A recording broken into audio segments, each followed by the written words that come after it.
welcome to this episode of the Her Business podcast. I'm Susie Daphnis. I'm so happy to have you here. And as this episode goes to air, we are just a few days away from a brand new year. And I hope 2023 has been stellar for you. Here at Her Business, it's been a really great year. We've been able to help so many women to make great business connections and to move their businesses forward. And on a personal note, I've had a fantastic year. It's been a big year of travel for me. And I've actually just recently come back from 2 weeks in Egypt. Now, I traveled to Egypt when I was 21. I was with two girlfriends. We were backpacking. We had no money, but we had a great time. And it was a place that had imprinted, in my mind. And so when I had the opportunity to this time travel with 60 business owners, incredible, right? And to have a really luxurious and enriching experience, we had like pre-dawn access to the Sphinx, to the burial chamber inside the Great Pyramids, to tombs that get really only the workers get to see. It was just so incredible. And I feel so privileged and so happy to have had the opportunity to have this experience. And as business owners, as we look into the new year, what I'm encouraging members to do is to really put on their calendar, not only the marketing projects you want to do, not only the big goals you want to check off, but also what are the things that you want for you. And so for me, travel is really, really important. I've got some fun trips planned for the new year, but for you, it might be something else. But I really want you to think about what is your heart desiring and making sure that you carve time for that in the new year. So one of the things that we've done inside the Her Business Network this year, well, we've made quite a few changes, but we've changed up a few things to provide more strategy and structure for women who are growing their business so that they can get the accountability, the boardroom style environment where they have that training and support and access to other great thinking. And we really feel this is going to be a game changer for our members in the new year. So I'm very excited for that. So if you're not a member of the Her Business Network, this would be a really good time to get in because we've got some wonderful things planned for the next 12 months. And I know that you won't know yourself 12 months from now when you start to implement the strategies that we're looking at inside of the network. And if you are part of the network, I adore you. Thank you for being here. We're going to have so much fun. Now, before we dive into today's podcast, I want to thank you so much for listening to whether this is your first episode, whether you're a regular listener. I love doing this show and I love introducing you to amazing guests. And today's guest is one of my favorite humans. She's a longtime member of the Her Business Network, someone I truly admire for the commitment she has to her community and the value that she brings them. And also because she's just a whole lot of fun. And I enjoy it every time we have a conversation. And she's actually been here on the show, and it's not often I invite someone back for a second time. Not for any reason other than, there's lots of people I could speak to, but this is someone I love to speak to, and I know she's going to bring you a lot of value today.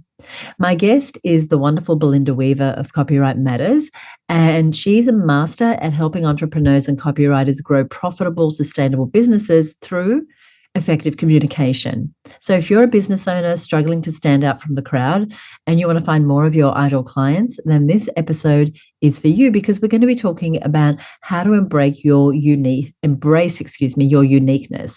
and why that's even important for your business, for you to really find what's unique about you. And there is something that's unique about you, and Belinda walks you through some of the steps of uncovering that. We're going to talk about highlighting your expertise and showcasing your skills and zone of genius. So even if you don't love putting yourself out there, there's a way to do that where your business becomes the hero and is highlighted. We're going to talk about how to show potential customers that you've been successful with previous customers so that they know without doubt that you can also help them, and how to really start to master your communications. And of course, communication is such an important skill for any business owner. So that's quite a lot to cover, right? So here's the thing, that's not all. We're also going to talk about the psychology of growing a business. Now, I love to share real life stories from women just like you who are growing a business. And I love to go behind the scenes of the shifts that we need to make in our actions and in our thinking in order to take big leaps over time. So not just little incremental bits of growth by working harder, but actually big leaps where we're actually changing our thinking and what we do and how we operate in a way that has us realize bigger visions. So you're going to hear about that in today's interview as well. So let's now go to this interview with Belinda Weaver. Hey, Belinda, welcome to the summit. Hey, Susie, thanks for having me. I'm so excited about our conversation. I always welcome the opportunity to chat with you. And you've been to one of these summits before, right? Yes, absolutely. 2020, 2019, I think it was 2018. Been to a few. Well, I'm so glad to have you on this side as one of our expert presenters and one of my special guests. And today I want to dive into not only your story as a woman growing and scaling a business, but also to share some of your fabulous expertise that women in business can use to make themselves more what you call choosable. And we'll dig into that a little more. So you are a master communicator, master copywriter. As I said in the introduction, you help copywriters grow profitable, sustainable businesses. And you also work with entrepreneurs to become better communicators and to be choosable. So firstly, let's just talk about this idea of what does it even mean to be choosable? Well, one of the things that we're often told in our marketing is that we have to figure out how we're unique, how we're different to everyone else. And we hear this in the unique value proposition, unique selling proposition. We hear a lot. And a lot of us can get really stuck when we're in a crowded market on what makes us different. One of the ways I like to shift gears in terms of how we communicate it is in this idea of being choosable. So as a buyer, as a customer, what we're really looking for is not necessarily the best or the most different. We're looking for someone who can solve a problem that we've had. We're looking for someone who's solved it for others. So there's a bit of proof there. And we're looking for an experience that we either feel aligned with or that we're going to enjoy. And when we find someone who ticks those boxes, that's the person we choose. And so as a business owner, there's lots of different ways that we can shine a spotlight on how we work and why we work and who we work with and ourselves, which makes us the most choosable option for exactly the right people. Because at face level, you know, you're a naturopath standing shoulder to shoulder with another naturopath or another, or a copywriter with another copywriter. And yeah, it can be really hard to stand out in the marketplace. But what you're saying is not about being unique. It's about shining the spotlight, you said, on, tell me again the things. The things that make us the right choice. And I like to do that in a way. So those things for me are my passion, what I love about my work, my purpose, what it is I'm trying to do and help people with. I like to shine a spotlight on my process, so how I actually do things.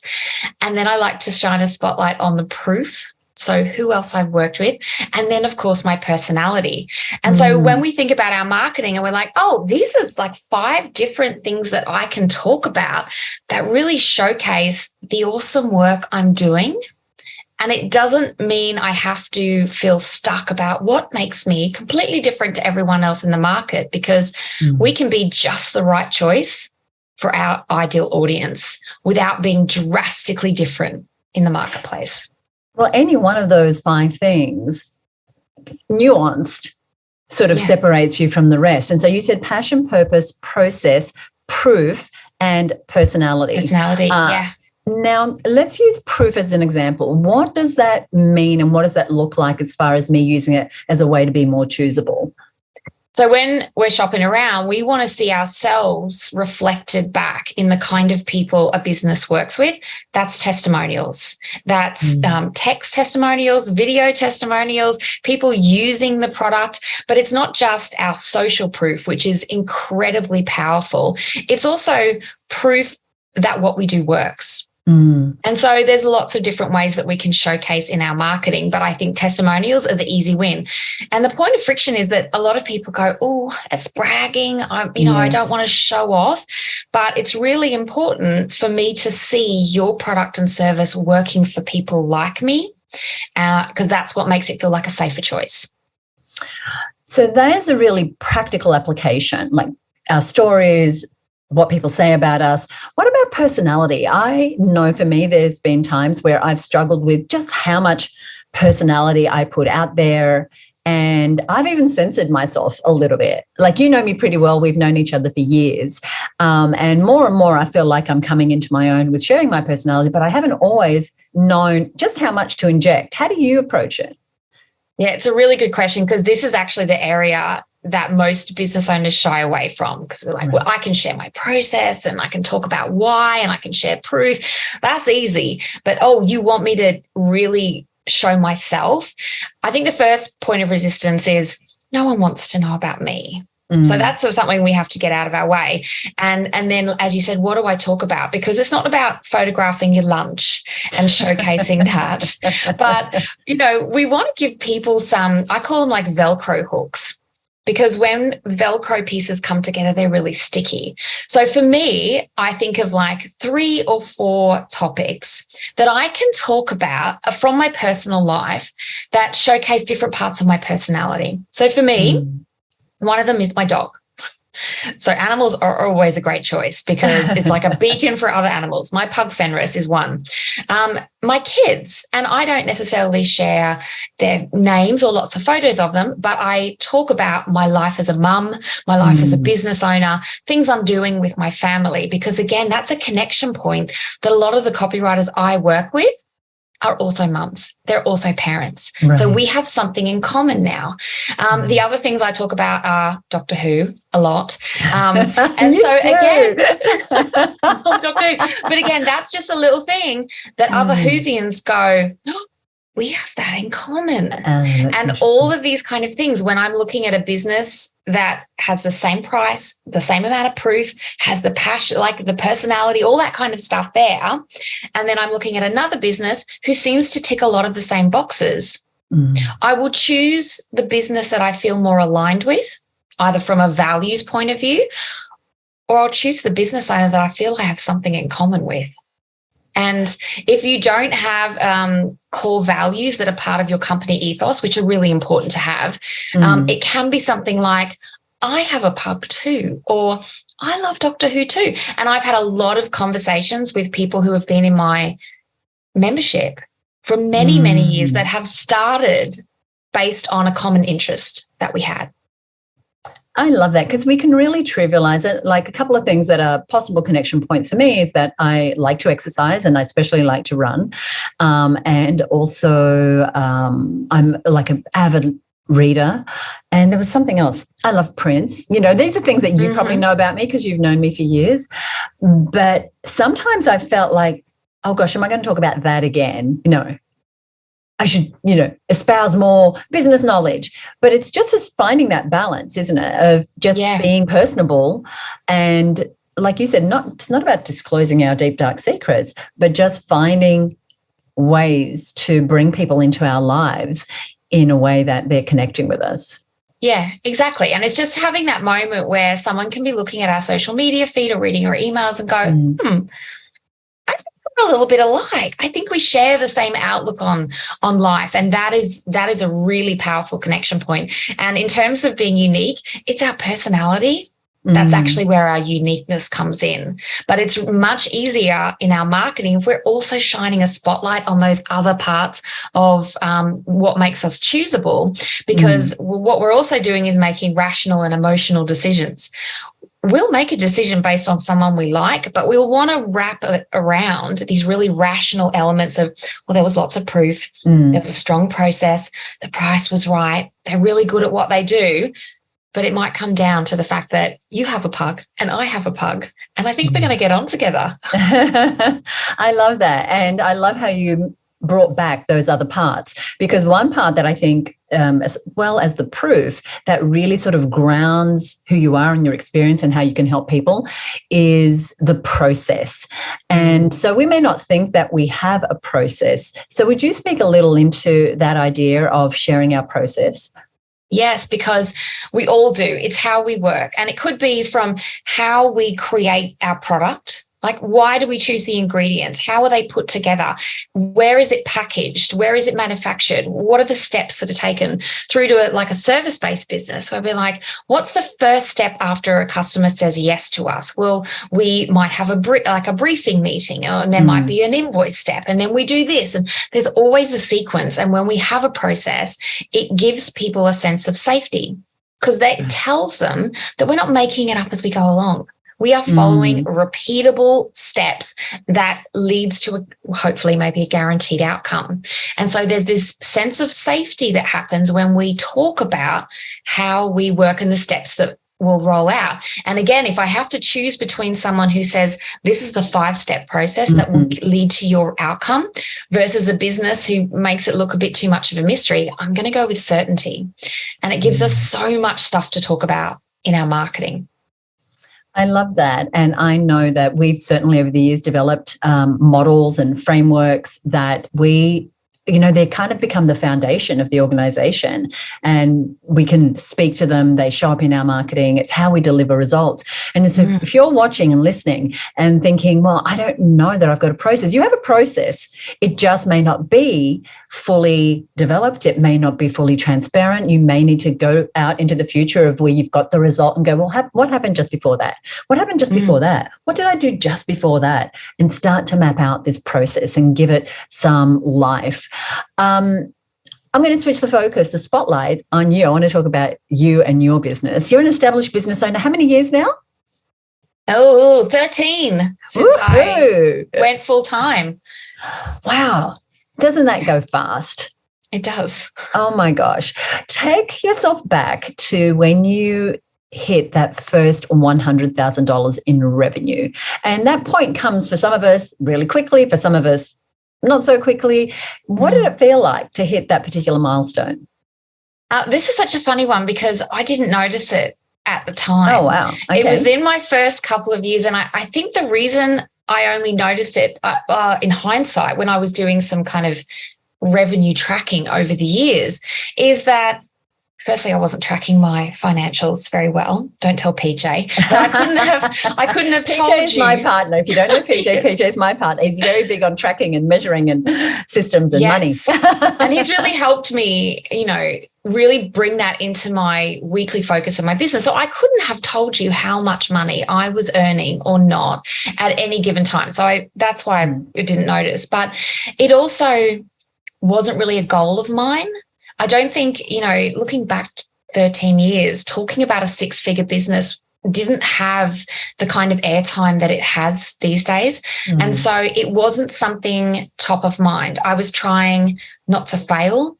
I was trying to have a sustainable business. I was trying to earn more, but that wasn't necessarily the number I was chasing. So, it's not that I reached it and went, hooray, I've made it in the same way that I might do today or that I might do for my next milestone.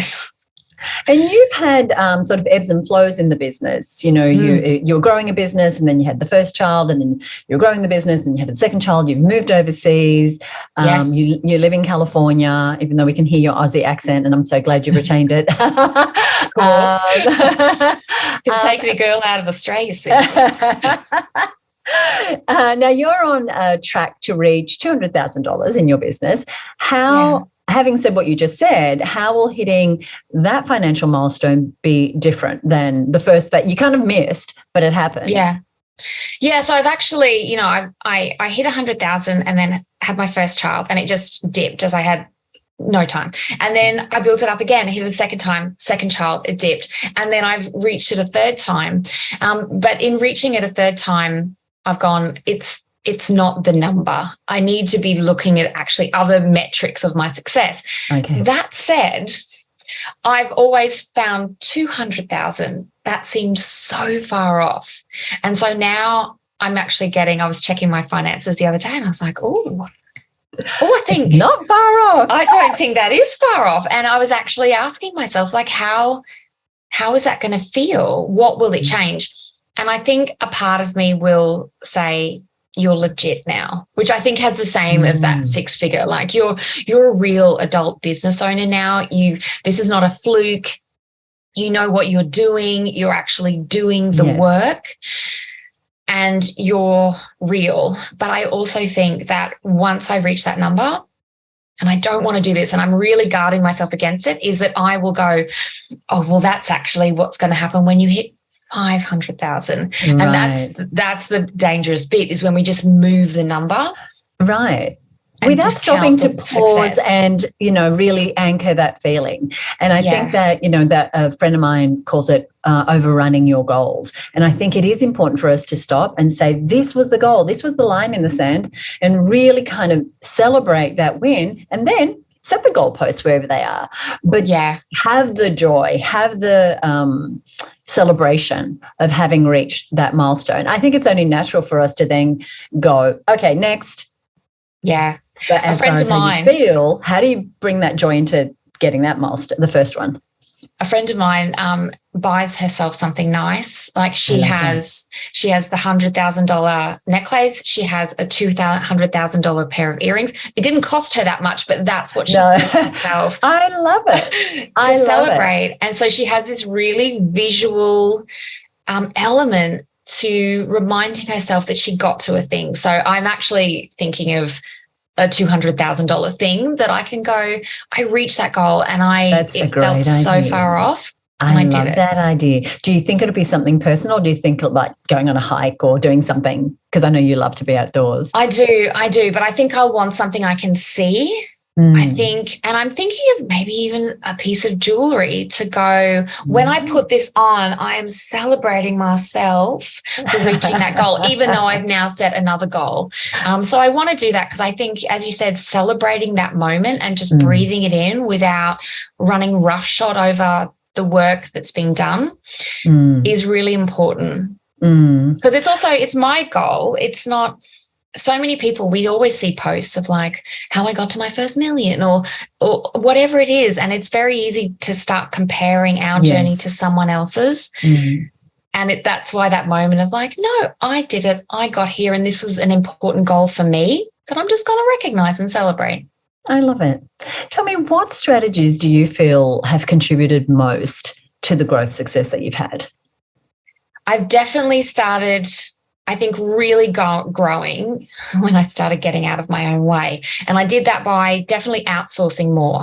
And so this was the realization that me trying to do everything was actively holding me back, and that I had to really start getting other people involved to help me doing specialist things so that I could focus on, we talk about our zone of genius, and really getting other people involved in my business has freed up my time to focus on bigger impact. For example, by getting more people involved in my business, I was able to launch a mastermind.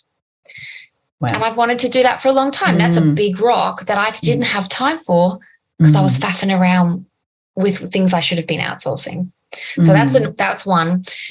Creating some brand advocates.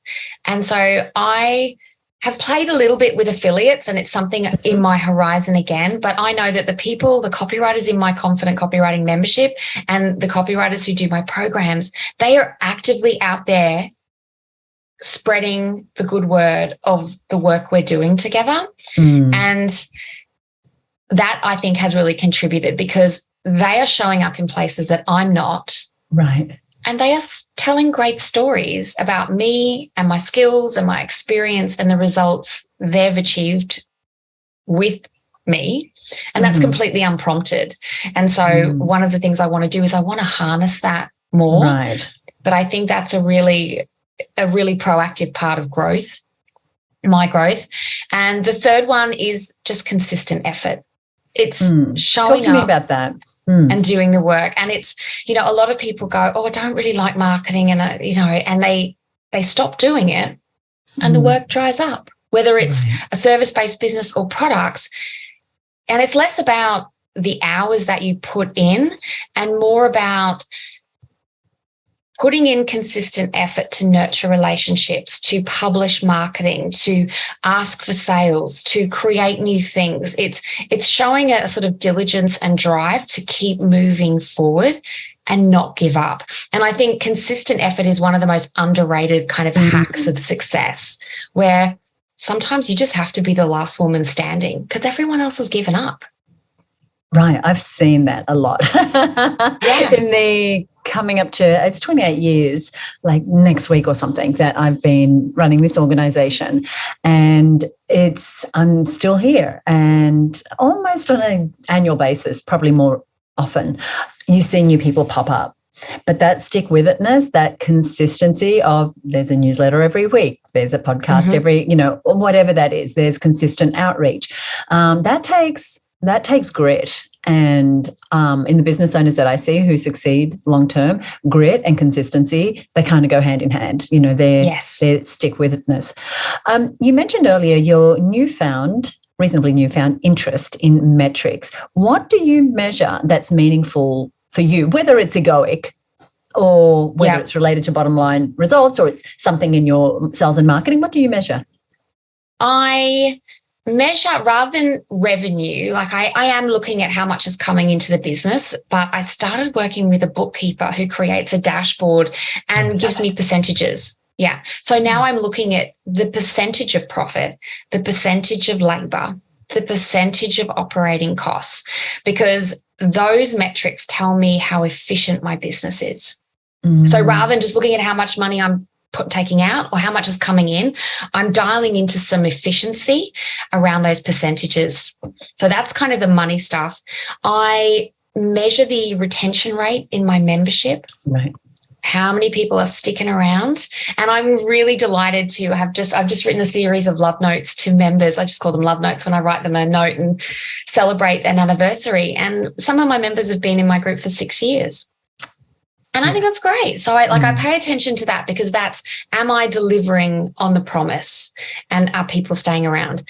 I measure my email subscribers, because when I'm launching or offering something, the conversions come from my email list. So that's one of the things I'm like, if I'm going to boost the number of people saying yes, I need to get more people on my email list. So they're the top 3 things that I pay attention to. I love all of those. I wanted to just say something about the email list, because I too, like we do Facebook ads, we're generating leads, we do all the marketing, but it's the email list which is really the gold. And so many, even women with established businesses, it's a bit of a failing that they don't pay attention to growing that email list and really understanding the power of showing up in people's inbox, because there's all these other bright, shiny objects called let's do reels or let's run Facebook ads. And so I want to encourage everyone to just heed the advice of get your email list working for you. And of course, we've got resources that can support people with that. I want to talk mindset, because I know, like me, you work on yourself as well as working on your business. What mindset shifts have you had to make as you stepped into more of the CEO role and set yourself higher goals for your business? Well, I worked with a mindset coach probably 2020 to 2022. That's when I realized I had to intentionally and actively peel some layers away and shift some old beliefs, because I just was coming back to the same things over and over again. And, it's that ceiling, and it was of my own making. So I was like, I gotta sort this out if I really want to get there. And so I worked with a mindset coach, and the big one that I let go of was not enoughness. I'm not enough. I'm not smart enough, or I'm not this enough. Like, everyone has their own version of it, but I'm not enough compared to whoever, or I'm not enough for people to say yes. And I kept coming back to that. And when I dug into that and really shifted it, like, I don't think you ever really let go, but I felt I made real progress. I felt my self-confidence reset. And it was after that I got some new headshots done, and I got a new website, and it was just these little things. And I had a lot of people come up to me and say, and you've been one of them, that says, this is different. You look different. And I think letting go of that not enoughness, because if I don't believe in myself, why would anyone else? But, you've got to believe it deep, deep down and have that kind of confidence. And so when I let go of that, my self-belief and my self-confidence, I said reset, it felt a lot more confident. And that has helped me gain momentum. I really feel like I've sped up after that. What a wonderful investment in yourself to make a shift that kind of changes everything. Like the ripple effects are so, they're so big. Yeah, it was so powerful. And it's a personal thing as well. Like it's not just business. I really let go of some old stories. I love that. And because, you know, we are human beings running businesses and we can have all the strategies and tactics in the world. But if who we're being, how we're showing up, or the level to which the resistance keeps us from showing up as our full, awesome selves, I think that is a ceiling. That is a lid that we put on our success. And I'm so glad we're having this conversation. When you look out into the future, what mindset, let me say that again without swearing. What mindset shifts do you feel might be essential to you achieving your next level of growth? Well, I still hanging around. Yeah, of course. But, you know, rather than these stories derailing me permanently or even for a long period of time, I now am much more capable of going, oh, that's interesting. Why am I saying that to myself? And what I notice now is every time I start to step up, to step out, I have an opportunity. I'm creating a new thing, whatever it is. I call it the churn, where, you know, like it's all the dirt at the bottom of your petrol tank that just clogs everything up. And I notice it happens. And I'm like, oh, hang on. That's just my amygdala trying to keep me safe. Thank you very much. But I've got stuff to do now. So I'm learning to ride the wave and then let it go. Just go, okay, I've got some feelings. I can see what's happening, but this is not what's going to stop me. This is just a fail-safe trigger. And so that helps me not believe the story. And that is what is helping me run my own race. I'm really trying to remove distractions of what other people are doing. Because it fuels comparisonitis. Yes. And focus on my work. And I mentioned, you know, in a side conversation that I'm about to look at some paid advertising. Been in business for 13 years, never done paid advertising. And a lot of it's mindset, because fear of success. And a lot, that seems crazy. Like, you could have all the things you want, but so why are you afraid of it? And that's where the mindset stuff really trips us up. So I'm still working on kind of shifting that. I am allowed to have all the things, and I'm allowed to say yes to, you know, we hear these words, to abundance and all that kind of things. And I need to stop sabotaging myself and just move through the next barrier, because then once I do it, my comfort zone resets. And I'm like, oh, that wasn't so bad. Now I'm in a new territory. Right. You've, you know, those, if we think of it as concentric circles, you've just won another layer out, you know. The other thing that I wanted to mention before we moved on is that you brought up something really important, is that our feelings and our thoughts, while important, they're not who we are. We're much bigger than any thought we have, than any feeling we have. The other thing is that you went into action. Like, you didn't get stopped by it. You did something. You moved your feet. You reached out and got support. You didn't just sort of sit there in the churn thinking, ain't it awful? And so I think that's very, very powerful. And yes to the mindset coach. How exciting. What about skills? You're working on yourself at a personal growth level. What about the skills that you feel that you might need for your next level? One of the things I need to, or I'm actively working on, is delegation. When you run a business and it's only you and you're used to doing all the things, like I mentioned, I'm hiring, I'm actively working on the skill of delegating well. Actually, you know, saying, here is what you need to know to do the task. I have been organized enough to give you enough time to do the task. And I'm not going to do the task. I'm going to let you do the task. So it sounds really simple to say delegation, but there's a lot wrapped up in that for me, which I'm actively practicing. And the other thing is creating a culture, creating a community within culture. your team? Within my team. And because it's not just me anymore. And for me, that shows up in the way I acknowledge someone. And it's saying thank you. And it's saying I appreciate you. And it's making sure that I'm not being unreasonable. And it's saying hello before I ask someone to do something. Because sometimes we're in the middle of our flow and we're like, do the thing. And it's company culture is something that has always felt like it belongs to a bigger organization. But I work with a few really amazing specialists, and how I manage how we talk and how we work together is how they feel about working with me and how we get to create impact together. And so they're just some new things that I'm suddenly going, I have to think about this. Yes. And be intentional. And it is delegation, and it's also leadership. This is you wearing the CEO hat in a way that you haven't before, and knowing that, and recognizing the importance of team, which I know you do, but I feel like for me, that was one of the shifts is like, okay, I need to lead. I can't just toss a task and hope that it lands and that they get it and that they do it the way that I think that it should be done and that it comes back to me totally complete and perfect. Yes. And so it's stepping into our leadership, and all the communication skills you have, you can channel into that. The other thing I wanted to mention, it's a quote from a book called Buy Back Your Time by Dan Martell. And he says, 80% done by someone else is 100% awesome. And I really took that to heart. Isn't that great? Because sometimes we'll go, I'll pull that back because, they didn't do it 100%. But, our team is there to leverage us, to have us keep stepping back into that CEO role. Alrighty. What I want to ask you two more things. The first is, now, you talked about your coach. How else do you keep yourself on track and making progress in your business, as far as who do you bring around you? Because we've got our teams, but I feel like we also need other structures and people in our lives.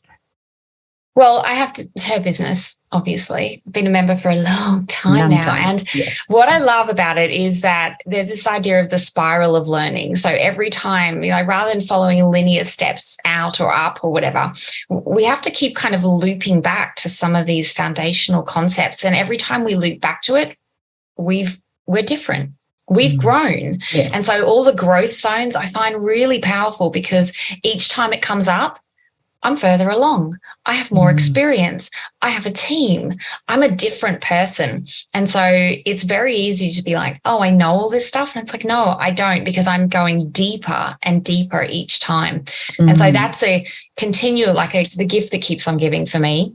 Thank you. I'm in a mastermind with Stu McLaren, the membership mastermind, and that's where I get a lot of new ideas, because it's full of other membership owners doing what they can to grow.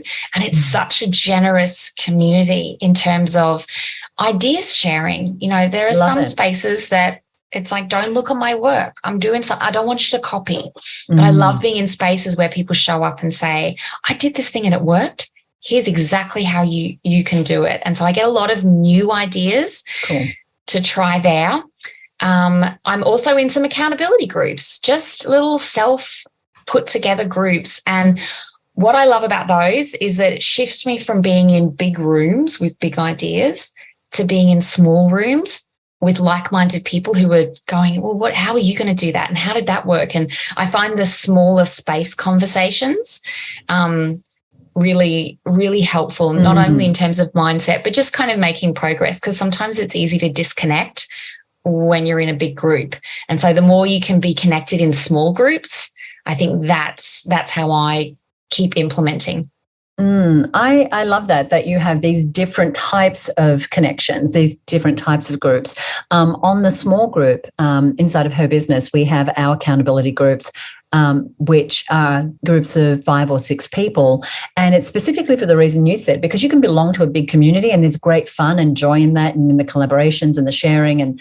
But sometimes you just need someone who's got your back, who knows you that little better, and that can be that sounding board for you in a more authentic, intimate way.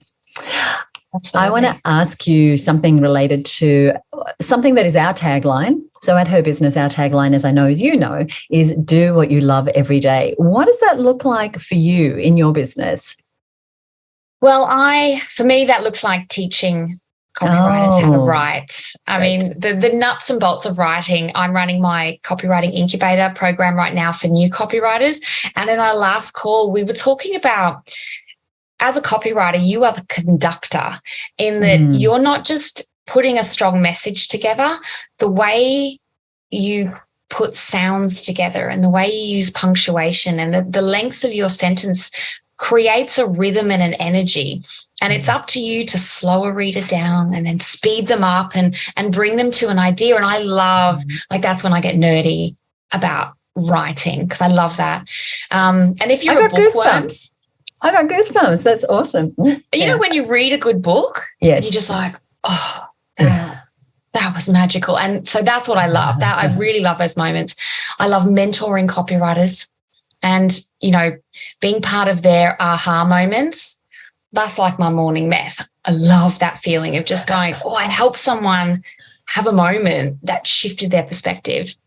I love writing my weekly email and creating content for my membership and my resources. So I love, it's writing and coaching, like writing and mentoring. They're the things. And when I realized that's my zone of genius, that's when I started letting other people do everything else.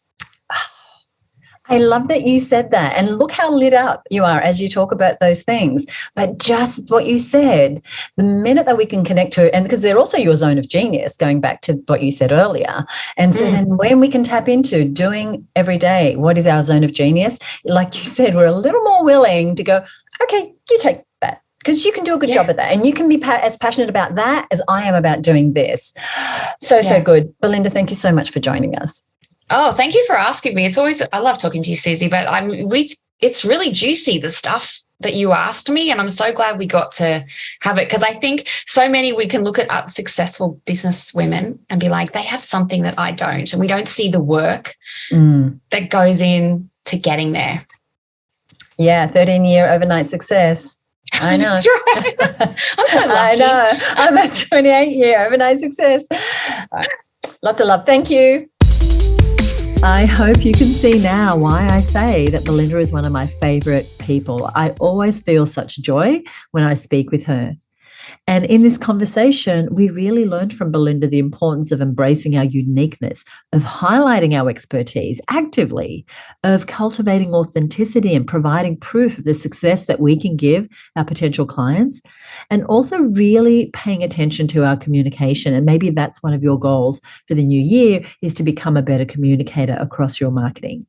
Now, the strategies that we talked about today are really invaluable for any woman looking to scale her 6-figure business into a high 6-figure business or a 7-figure business.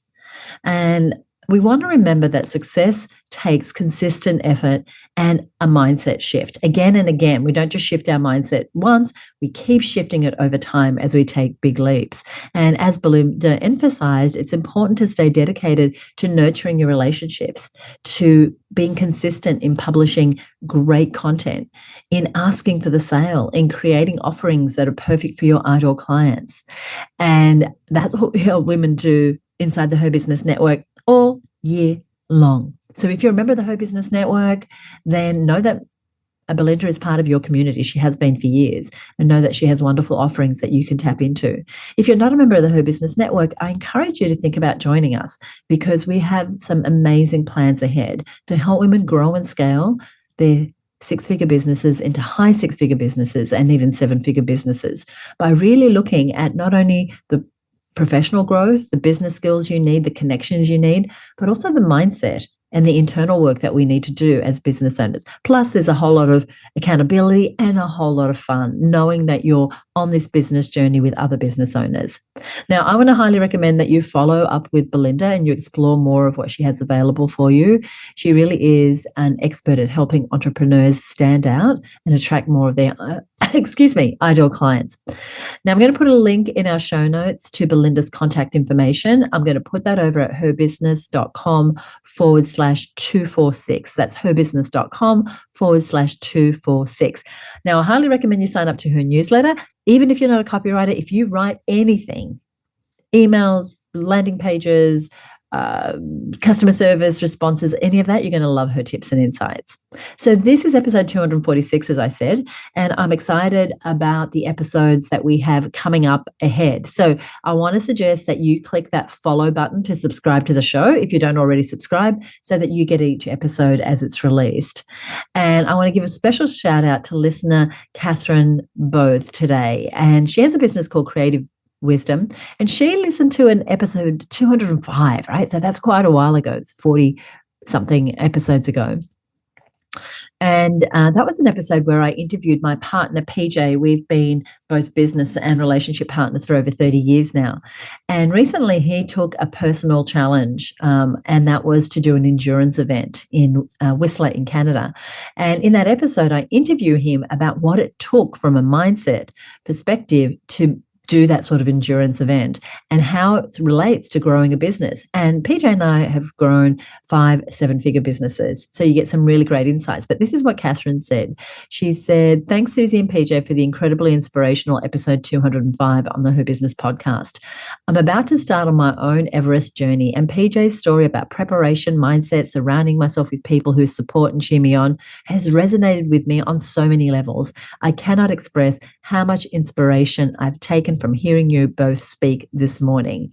So thank you, Catherine, for listening. Thank you for that review. I'm so proud that we have so many ratings and reviews over on Apple Podcasts. But if you haven't left us a review yet, I want to let you know how much it would mean to me if you would head across to Apple Podcasts and leave a rating or a review. This is how women like Catherine, women like you, get to find out messages like Belinda's great message that we heard here today. It means we can help more women to reach higher goals because they get access to this information. So I would love it if you would leave us a review. Coming up in the next episode and in the episodes ahead, we have more inspiring stories and valuable lessons from successful entrepreneurs. And I want to say once more that I love doing this show for you. I appreciate you listening and sharing the show with your friends. I'm here. If ever you want to contact me, you can reach me at podcast@herbusiness.com. Once again, you can find more information about this episode and anything we've mentioned over at herbusiness.com/246. And if you enjoyed this episode, once again, I would love it if you would head across to Apple Podcasts and give us a rating or review. Join me next time right here on the Her Business podcast. Here's to an amazing 2024. Bye for now.